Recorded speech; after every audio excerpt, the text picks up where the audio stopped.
Hey guys, welcome to episode 4 of When Games. I have a very special guest with me today. We have the founder and CEO of Everseed, Kenny. How are you doing, Kenny? Doing good, Yoon. As good as we can be in the bear market that we're in right now. It's Hmm. kind of crazy how OK Bears was kind of like a leading indicator in some ways. Yeah. Yeah. So How for are you holding up? How are you holding up in these environments? I will say I should have been way more responsible and had more of my money in actual money instead of internet magic money and internet JPEGs. So I could be doing better, but I could also be doing worse. So we'll just leave it at that. That's true. Are you dollar cost averaging or are you no?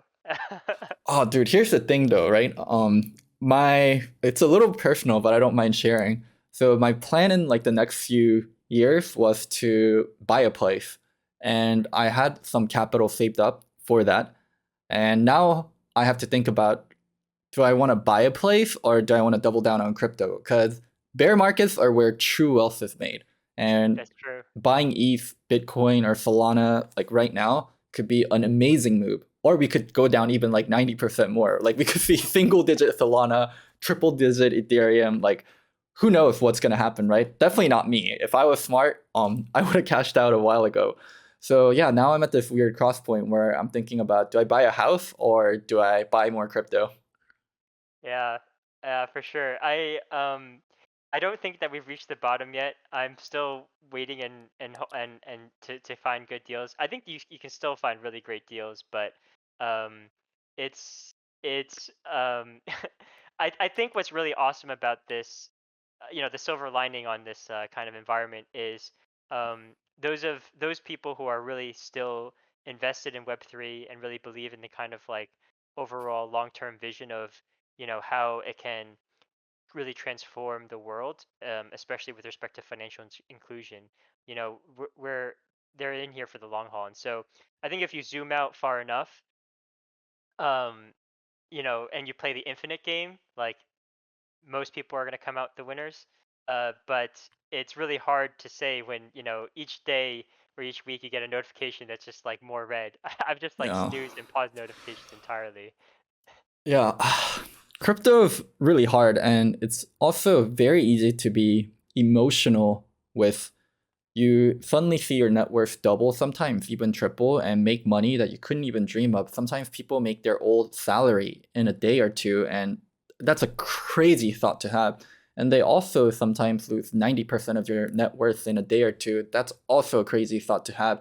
And you want to be emotionally balanced throughout, make good fundamental plays throughout. But when the swings are that hard, it's really hard. So that's why people are always talking about put only what you're willing to lose into crypto. It's really easy to say, but really hard to execute and really hard to like stand by and actually just follow the good rules of trading.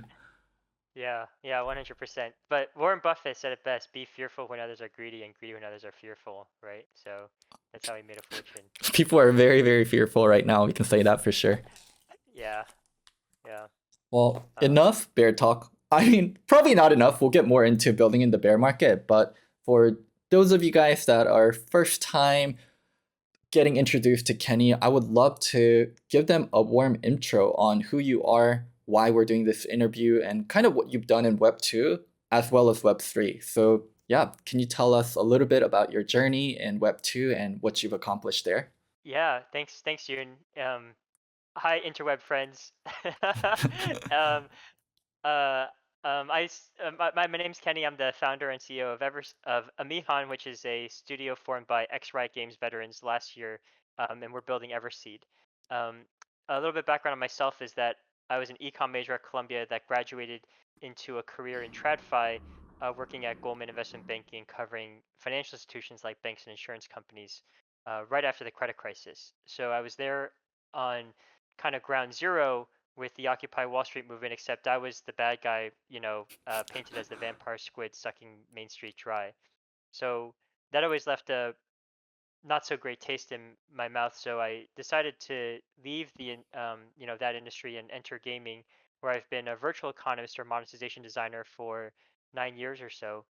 Um, some of the titles that I've worked on include MapleStory, Combat Arms Vindictus, Dragon Nest, um, EverQuest 1 and 2, DCUO, PlanetSide 2, H1Z1, League of Legends, and most recently I was the revenue lead for League of Legends Wild Rift before leaving Riot to start this studio. Amazing. Dude, it's crazy to think about.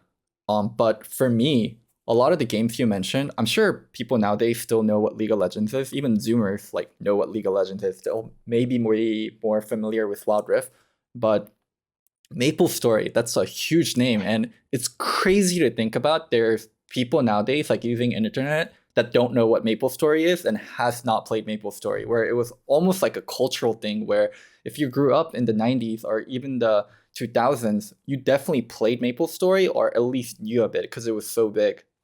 Yeah, it's really funny because there are so many interesting, like in a lot of ways I feel like Web3 is almost a reset of the internet back to the Web 1 era, and MapleStory was like that transformative like Web 1 era of gaming for me as well, you know, where you'd have like pixelated art, you'd have like customization options of like different avatars, you know, and you'd have people basically just like socializing and just having fun together in these hubs where it was, you know, primarily centered around um, uh, just like chatting and also trading. I don't remember if you remember like Perry on Channel One Mhm. uh, back in the day, Yoon, where people were just spamming just like, you know, crazy amounts of like buy sell stuff. It's Yeah. almost like that. Like we re-entered that world right now, so it's really funny. Yeah, like digital identity being a really important thing, like how your character looked on MapleStory, spending fiat to buy digital items that represent who you are within the metaverse of MapleStory. Yes, definitely kind of a recycle of things that we're used to, right? Yeah, yeah, it's really interesting. You know, it almost is kind of like you know, they say like entertainment or fashion or consumer trends, like they come back in waves. Like, you know, what was hot back then comes back and is like in fashion now. And I feel like the gaming industry is not so mature enough to kind of have seen this, but maybe we're starting to see that again right now with this cycle. So um, but yeah, so you know, we heard about Axie Infinity in March of last year before it actually um, had its crazy growth when it was still relatively underground, and was we were really fascinated by the idea that, you know, you could uplift millions, if not, you know, potentially billions of people out of poverty through the guise of a game. You know, with my economic background, I very quickly kind of saw the red flags with respect to how their economy was designed, but knew that you didn't necessarily have to kind of like rely on those, you know, strategies to in order to actually build a sustainable and healthy virtual economy. And so, Everseed was what we started building early last year, and we that was our kind of play into this thesis of doing something that was long-lived, sustainable for generations. And we just started teasing the project at the beginning of this year, and it was it was crazy. Um, our team maybe spent like a couple of weeks on our website, not prepared at all for the amount of traction that we would get, and we got like tens of thousands of followers like overnight, completely organically. Um, we hadn't made any kind of progress on our NFT collection before our first tweet, and then as soon as we kind of got the community, we started, you know, uh, having a huge portion of our studio starting to work on that collection, and so we pushed that out within a couple of months, launching at the end of April. But you know, that was a really amazing and humbling learning experience because we revealed on the same day as OK Bears, which was you know, that was, you know, if I think for a normal any other project that probably would have been like the kind of like nail in the coffin, but for us we were very diligent about building community the right way, and so those foundations have really paid off from the OK Bears market now to the real bear market, where even now our floor price, the unique holder count, the percent listed is still very good considering kind of like the conditions that we're in. And so, you know, I think this has informed our kind of like or updated our strategy in the interim, where we actually want to reward and kind of deliver upon the the kind of existing Web3 community that we've kind of galvanized and give them features and updates in a lot more timely fashion. And so that is something that is actually quite new, and so something that holders can look forward to in the coming months. Mm. I'll just be straight honest with you. Isn't it brutal working in Web3 games compared to Web2? Web2, you're kind of far removed from your audience. Sure, they can yell at you on Twitter, oh my god, the balance for this game sucks. Like, what are the devs doing? But Web3, it's very real. And the feedback is also very real, especially in the Solana ecosystem. People can sell your project very, very quickly and be early supporters, be really, really trustful, and turn. I've seen projects die over a day, not even weeks, just a day or two, like project floor plus FUD, like combination of things spiraling out of control. And someone that is coming from the Web2 space and that has had a lot of success in the Web2 space coming into Web3 and kind of being thrown in this arena, I'd imagine is kind of a shock. Yeah, that's an understatement. So, there is a really great post by my friend Ryan Fu, who works at Delphi Capital. He writes his own kind of blog entries, and one of the blog posts that he wrote recently was called I'm paraphrasing, but it's like we ask too much of NFT games or blockchain games. And his whole kind of point of this post was like making a game by itself that's fun is so hard to do. Like if you think about all the Web 2 games and how many thousands or millions of games get released a year and like how many of them actually end up becoming like, profitable to the point of, runaway success, you're talking about like 0.0x% or something like that, right? So not only do you have to make a great game, but now when you're tying yourself to the blockchain, there's like by itself actually launching a project on in Web3 is also incredibly difficult. Like if you think about OK Bears' founder, he launched Bitbirds first before he found success with OK Bears. Azuki launched like Azuki's founder Zagabon, he launched like three other projects before finding success with Azuki. And like the the road to Web3 is just like paved with these like, crazy potholes. And there's so many ways to die. Like, did you build community the right way? No, you might be dead. Did you estimate your supply and price correctly? No, you might be dead. Did you secure key partnerships or collabs with the right kind of projects in order to get the visibility for your project? No, you might be dead. Did you did you pick the right blockchain? No, you might be dead. Like, um, so from my perspective, like building a Web3 game is almost like the hardest of hard modes, where it's like, I don't know if you know like Diablo's like hardcore mode, where if you Mhm. like die once, like you're Your like character finished. is done, yeah. Yeah, it's like that. It's just like it's crazy. But it's I think what really um, still keeps me motivated and inspired to build in Web3 is the fact that it's an equalizer for everyone. So, you know, I mean, there's like very few people who have actually like shipped multiple Web3 or NFT projects previously, but for the vast majority of developers, it's like their first time at the rodeo. And because of that, it really levels a playing field where the kind of um, the ones who are most willing to learn and adapt survive through all this turmoil. So that's kind of what's exciting to me about it. Mm. What would be your advice to Kenny from, let's say, 6 or 7 months ago? Um, he's just starting to get into Web3. He's just thinking about doing a blockchain game. If you could talk to yourself back then, what would you tell yourself? um, I would tell myself like, you know, uh, what are you doing not minting like 5 Azukis? No, I just played. But no, seriously though, I think like the general kind of feedback I would give is just like degen hard. Or, sorry, I don't want to use degen. Just just the best way to learn is to just immerse yourself completely into Web3 and just put your own money where your mouth is. Like, you know, enter these communities, buy these NFTs, find something that you're passionate about, because that's honestly the best way to learn. It's like learning a new language. I speak 4 different languages pretty fluently: English, Wow. Chinese. Yeah, English, Chinese, Spanish, and Portuguese. The way I learned Portuguese was because I was playing World of Warcraft on the Brazilian server completely in Portuguese settings, and I would just read every single quest log. Normally people just like click an NPC, like accept the quest, but I was literally reading every single word and translating it, and like that's how I learned Portuguese. But I think the similar logic applies. Like if you want to learn Web3, you just gotta just dive into the deep end and just take it. Yeah.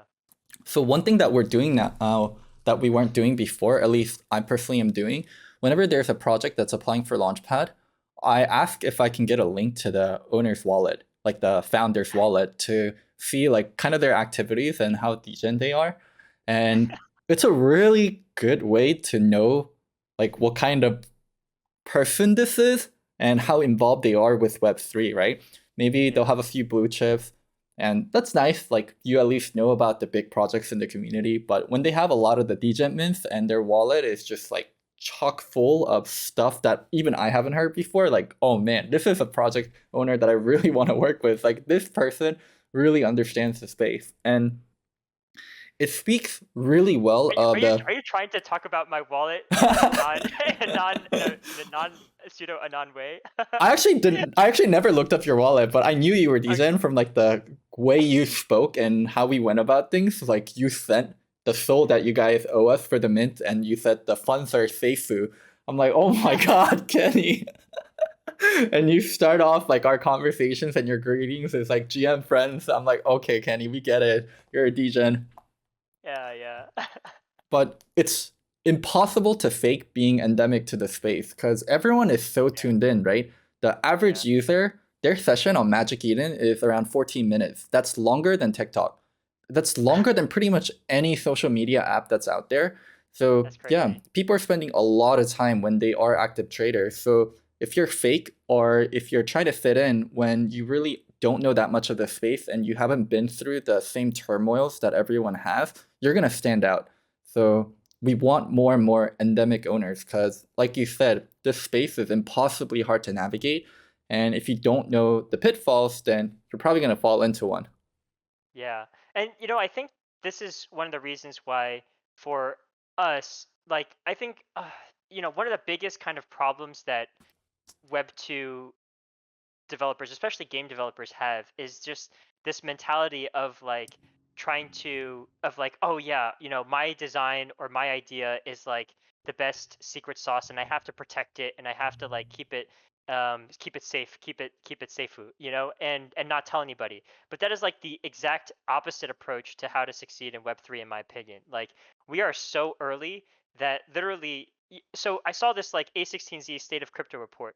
Did you know that there are only 50 or so games in Web3 that actually have user counts or player counts that are over 1,000 like CCU or active users? Like that's crazy to me. Like that there's only less like a handful of games out there that kind of have reached this like really like low milestone.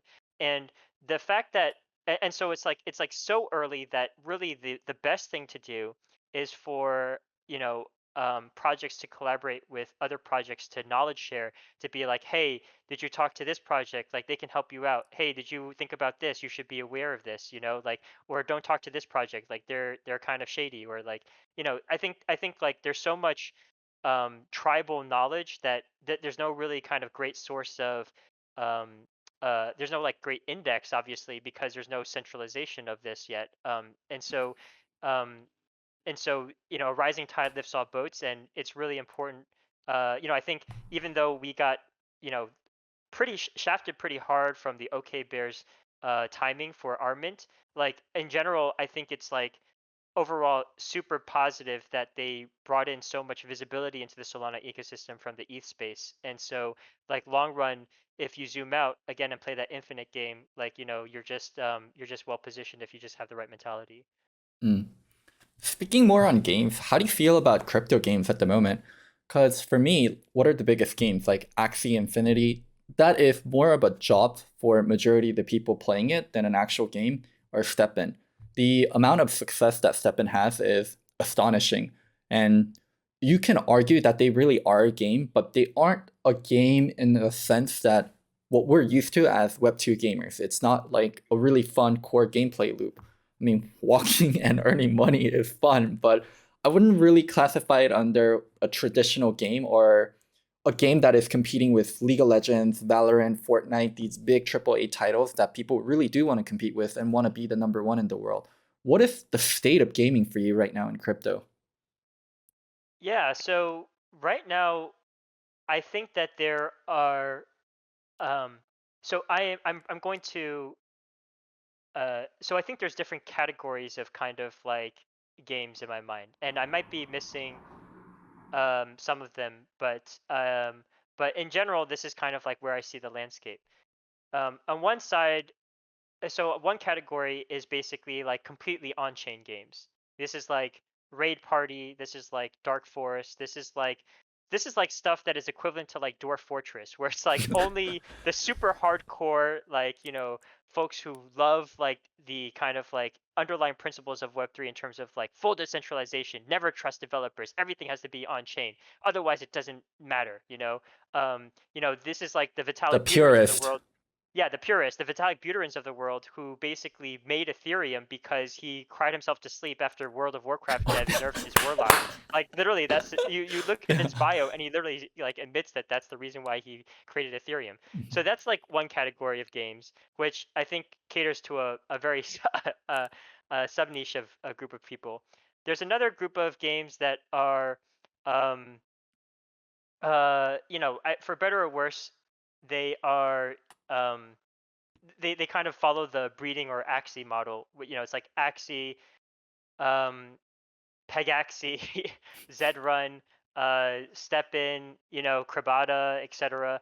And um, I think like what they really rely on is they really rely on um, the generation of tokens in almost an unrestricted way to kind of like build out their ecosystem.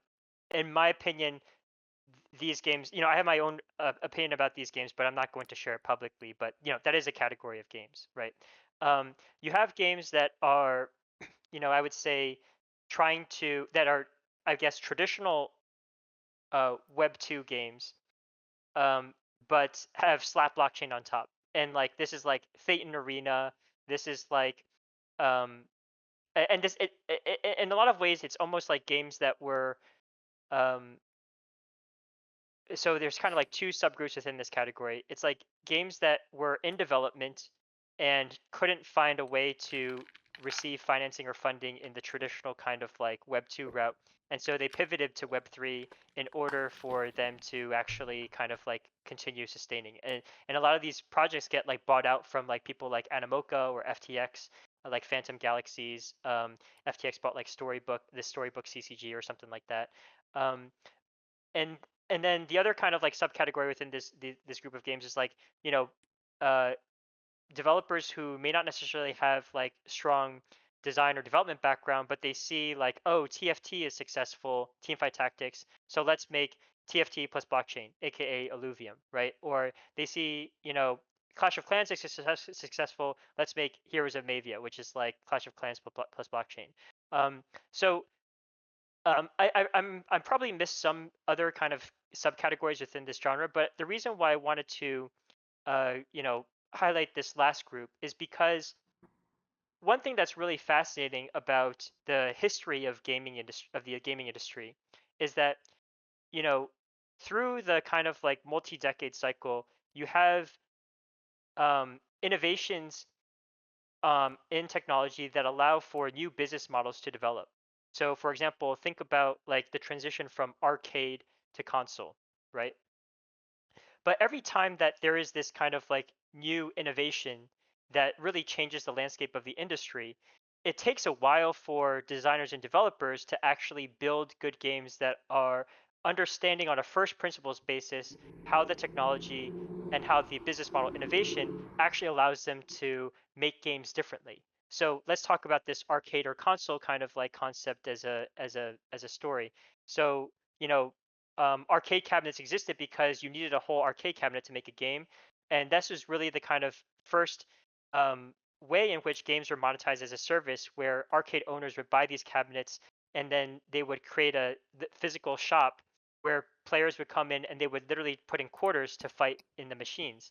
And each quarter was basically a microtransaction. This is like the original microtransaction. And the Hmm. first arcade games were tuned to be, very um, connivingly, like, difficult, where they would try to maximize the amount of kind of quarters that a player would continually spend. So they just give you enough fun until like you die, and then you have to put in another quarter. And that was purposeful because that was the business model, right? But then when you transition over to consoles, and then the hardware could basically brought to your own home, and games are sold as a product with each cartridge. And you go to Toys R Us or Babbage's. I don't know if people know Babbage's, but you buy like pay $20 and you get a cartridge and you bring it home and you blow on it and you stick it in.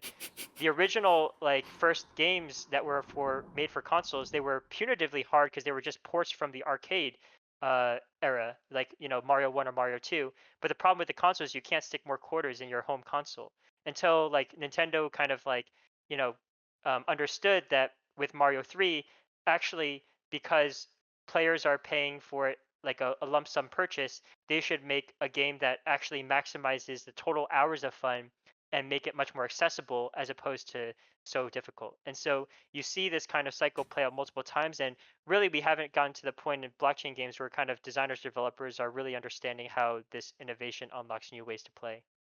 Wow, thanks for the history lesson. And I did have a follow-up question regarding when you did the subcategory of games in blockchain. Yeah. Where does Everseed fit in?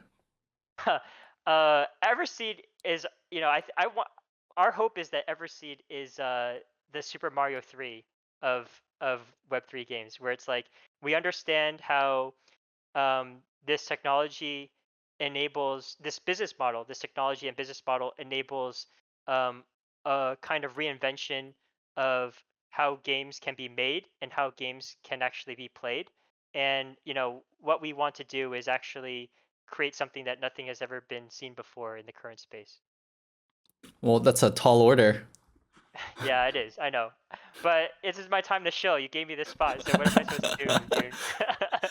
I mean, we're all building castles in the sky, right? And you have to be crazy enough to feel like you can do it for you to go through with it. If you wanted to do something safe, I'd imagine you would have just taken another position at a traditional Web2 company or even just stayed at Riot. So I know you have to be a little crazy to work in this space.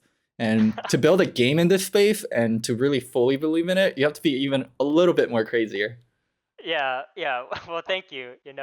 I am, um, I definitely fit that profile in some aspects. But one of the things that really excited us about Everseed was um, just actually making a game that was innovative on the design aspect. Like, we always talk about how how can a game attract Web 2 gamers, right? Because that's like the big prize in the sky that everybody kind of like is talking about. And in my opinion, like a Web 2 gamer is not going to stop playing League of Legends for MOBA plus blockchain if it gives them like a couple dollars an hour. A Web 2 gamer is not going to stop playing TFT to play, an auto battler plus like blockchain. A Web 2 gamer is going to get excited by like fun and innovative gameplay that basically they've never played before. And, I think that's really what we hope to deliver. And it's going to be, it's not as quick as just like following a proven formula, but we're here early, we have some lead time on that. Yeah. Mm. So let's get into the not so fun part of working in crypto. This is where our moms and like the Facebook and the non-believers are like, "Welcome back to work, Diamond Hands. How have you been the last few years?" So we're in a crypto winter. Um, Solana is at $30. It's not looking good. What's it like for a team building in this kind of market? Yeah. It requires really strong conviction. Um, there's a really great tweet that I read like many months ago that said, um, I'm paraphrasing it. It might have been like Bobby Hundreds who like posted this or something, but it said like something like, in bear markets, uh, you know, you you more clearly can see who is here in Web3 for community, and like community really shines in bear markets, and I really do believe that. Like, um, one of let's just put aside the kind of like floor price, the price of Solana in a box for now, and come back to it later. But one of the things that um, I have found building, engaging in various ecosystems or blockchains like Ethereum, Solana, whatever, is that the community for Solana is just really unmatched or unparalleled in a lot of ways. Like, you know, um, and I'm really actually proud of the fact that we first started building in Solana and built our early community here, because um, the they're the the people who are here and are staying here when Solana's at $30, like they're here because they want to be here and not for the money, right? And there's you see like these kind of like meme tweets from like ETH influencers who say like Solana's for the poor and things like this. Well, the meek shall inherit the earth, and that's the whole. And our vision statement as a company is to equalize opportunity for all through games, and it will always be that. And um, the kind of like, just going off on a little bit of tangent here, um, there's a great book called Capital in the 21st Century by Thomas Piketty. And what he does is he looks at wealth inequality since the kind of dawn of humanity and tracks it. And how does he track it? He basically uses two variables, R minus G. R is the rate of return that someone can earn from investing their own money in stocks or real estate or whatever. So it's rate of return on capital. And G is the growth of real wages, basically your growth of your salary or compensation. And he charts R minus G over the history of time, and he says that, and he shows that right now that discrepancy is so high that it mirrors what it was like in post-industrial revolution era England, um, which is crazy if you think about that. And his whole hypothesis, or his proposal, is that to solve this wealth inequality, we need a global progressive tax system that is agreed upon by all countries, where the rich will always be taxed at a higher rate. But that will never fly, because there are always going to be places like Switzerland or Singapore or Monaco that are tax havens for the rich. And so really, the main reason why I personally am so I don't see myself ever going back into Web 2 from a career standpoint, because this is the only way in which we can actually reduce the inequality, the economic and financial inequality in the world. And it's by giving everybody who is currently grinding fiat, grinding that G, to transform that G into R, and to have a level playing field for all. And so that's kind of like, where I stand on that. Wow. I think your motivation for being in crypto is very special and somewhat unique to the space. And it must be really stressful. I'm sure a lot of your peers and people that don't know you that well, and even for some people that know you well, probably think you got into crypto for money. And that is kind of the reality of crypto, in my opinion. There's so much cool tech being built, there's so much good also being done, but it's also a very, very small part. Like, majority of crypto is kind of shitty. It's people in it for the wrong reasons, and for the people in it for the right reasons, it must be incredibly stressful. Yeah, well, um, I think it's in this way I am actually thankful and grateful for the bear market. Like, the silver lining is that when the tide goes out, you see who's kind of naked and who's actually swimming. And so, the folks that will stay and persist through this bear market are the ones that almost like have like a missionary mindset. It's just like, I don't care what anything else. Like, this is the only way to build like long-term value for the world, and the only way to actually like make things better. And um, you know, I think that um, I think that you know, um, it's important to understand that even though times are rough right now, they won't always be. And um, in a lot of ways, like people were talking about, oh, it was possible to make like generational wealth through crypto. Um, it's called generational wealth for a reason because it like requires a generation to Hmm. actually make and save. You know, it's to expect that you're just gonna get it from a couple of months of flipping NFTs. Like that's like really unrealistic and honestly like not sustainable. And so, the way that I see it is that um, 20% of the world's global economy is spent on digital assets or goods. Okay. And if you think about what our life is like now, especially post pandemic or post COVID, where I'm talking to you in front of a screen, I have this screen in front of my face. Like there's this screen in front of my face. I have a TV that's in front of my face. It's like I talk like I speak like Ronnie Chang right now in his like stand up routine. But like, all these screens in front of our faces, the screen time that we've actually spent in front of digital or virtual spaces has increased tremendously, where the amount of time in our waking hours that is spent virtually versus physical is way more than 20%. And so, in my opinion, this gap between like where we are today with respect to the number of the transaction volume traded on digital goods versus the amount of time we spent in the digital, quote unquote metaverse, although I hate that term, um, there's a huge gap, and this gap will eventually close over time. And crypto is one of the kind of biggest ways in which I think this gap will close. Mm. Well said. Well, before we close out, I'm sure there's a lot of Everseed holders and Everseed fans listening to this. Is there anything you can share on what's to come for Everseed in 2022? Yeah, just know that first of all, I just want to say a huge note of thanks and gratitude to our um, existing community. You've been with us through.